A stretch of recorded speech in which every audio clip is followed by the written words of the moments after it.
April Fools. As I walk into Principal Taylor's office, I wonder who glued Miss Shoemaker to her chair.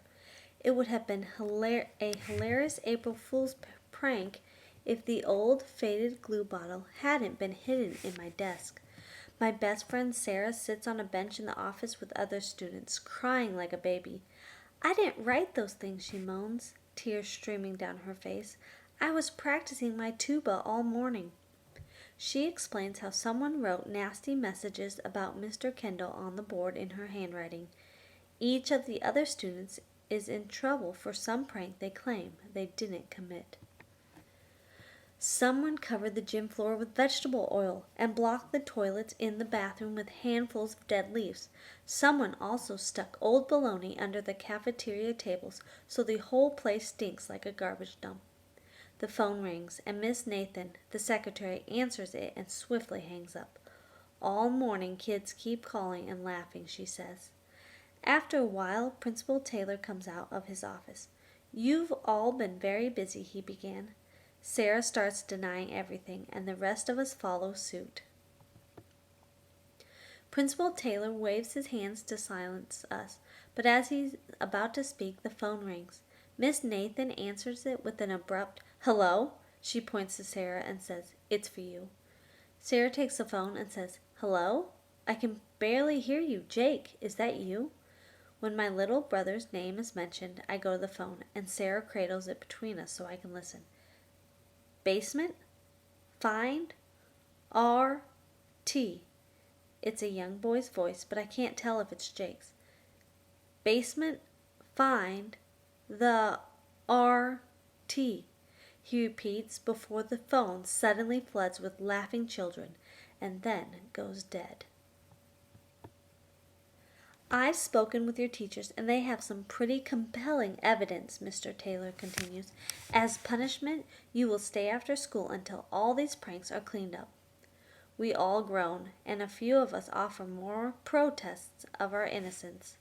"I'll call all your parents to inform them you'll be remaining late on school grounds today and why. Now, return to class." As Sarah and I shuffle down the hallway, she groans, "I'm in so much trouble." "What was that phone call?" I asked. "We've heard that creepy voice, that creepy laughter before." "I was trying not to think about it," Sarah whispers. "It seems to follow us. The voice said we need to look around the basement." "No way I'm going down there," Sarah hisses. "The principal thinks we're in class, and our teachers think we're in the office. So now's the perfect time." Sarah whimpers, but she follows me as we sneak to the basement doors. "We have to be quiet in case the janitors are down there," I say. Surprisingly, the doors are open. Sarah and I squeeze inside, listening to the water rush through the old pipes around us, and fluorescent lights buzz overhead. We quickly descend the stairs. The basement is huge, with many walls hidden in darkness. Sarah points to the other side of the room, and we split up to start looking around. I walk slowly past shelves filled with old textbooks and sporting equipment, but find nothing. Looking over, I see Sarah stop, eyes widening as she covers her mouth to stifle a scream. I sprint to the opposite side of the basement. Sarah points in front of her and whispers, "I saw something over there." "A janitor?" I ask. She shakes her head, and that's when I hear the footsteps as if someone is rushing past us. Sarah grabs my arms, and we take a few steps forward, then a few more. Something moves in the shadows in front of us, and I move to follow it. My foot hits something soft, and I reach down and feel lumps under thick cloth. I think I hear laughter, but it could just be the furnaces or something. Grabbing onto the cloth, I pull a large bag into light. Somewhere behind us, a little girl laughs, and then another off to our right. "Hey, is someone down there?" "No kids allowed in the basement," a janitor's voice calls. I grab the bag. The janitor walks the room, shining a flashlight back and forth. When he shines his light away from us, Sarah and I sneak quickly and quietly behind the shelves and up the stairs. "That was close," I say, when we reach the safety of the hallway. I drop the duffel bag and unzip it. This is Rob Turtle's duffel bag. His initials RT are on the straps, I say. Inside are old cans that say cooking oil on the side and a paper wrapper glued to the side of the bag that smells really awful. A rough burlap sack holds dirt, leaves, and sticks, and half buried, I find an ancient-looking pair of scissors. I think I've seen those scissors before, Sarah says, staring at them. I hand the scissors to Sarah. This doesn't tell us who the laughing kids are, but it looks as if Rob Turtle framed us all. He said he lost his gym bag the other day, Sarah replies, in the hollow. He also said that this would be the best April Fool's Day ever, I say.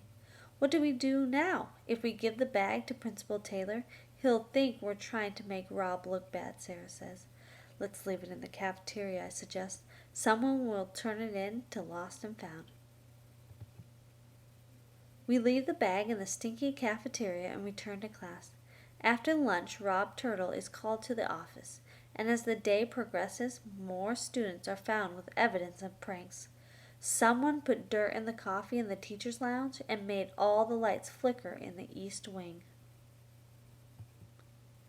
At the end of the day, Principal Taylor has corralled a surprising number of students into cleanup duty. Rob, Sarah, and I are assigned to the cafeteria. How did you arrange all these pranks? I asked Rob. You must have been in school all night. I didn't, and I don't know where the stuff came from. I accidentally left my bag in the hollow a few days ago, he replies. I had some pretty amazing pranks planned, though. Sarah and I share a look. Neither of us believe him, but it's also true that he couldn't have done this alone. When we finish, we wait for our parents in the office. We hear Miss Nathan answer the phone. Those laughing kids again, she yells. I'll be so happy when this day is over.